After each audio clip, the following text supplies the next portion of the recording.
Hello friends, आज हम JEE 2022 का एक न्यूमेरिकल लेकर आए हैं। न्यूमेरिकल जो है वो थर्मोडायनेमिक्स चैप्टर का है।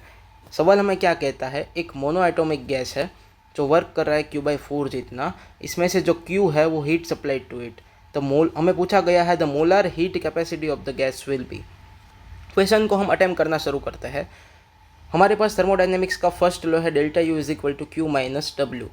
अगर इसमें W की वैल्यू में रखूँ Q/4 तो हमारा जो आंसर आता है वो आता है 3Q/4 which is delta U। सो अगर Q को सब्जेक्ट ऑफ इक्वेशन बनाऊँ तो कितना आएगा 4/3 इंटू डेल्टा U। अभी डेल्टा U की बात करते हैं।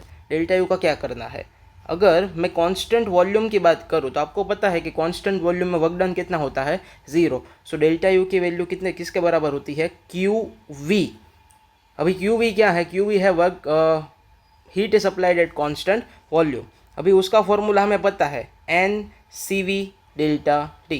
अभी CV की वैल्यू भी इसमें रख देते हैं सीधी। CV बराबर क्या होता है FR/2। अभी F क्या होगा, F होगा वो मोनो एटॉमिक गैस के लिए कितना होता है 3।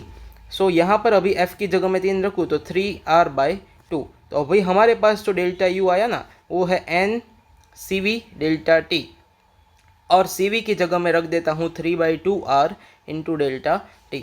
सो ये डेल्टा U की वैल्यू हम इस इक्वेशन में रखते हैं। So Q is equal to 4/3 into delta U की जगह क्या रखूँगा N into 3/2R delta T।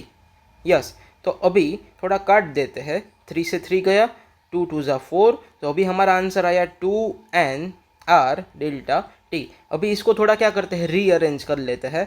So N into 2R into delta T।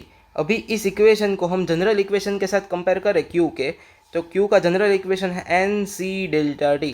So C is equal to क्या आ गया 2R।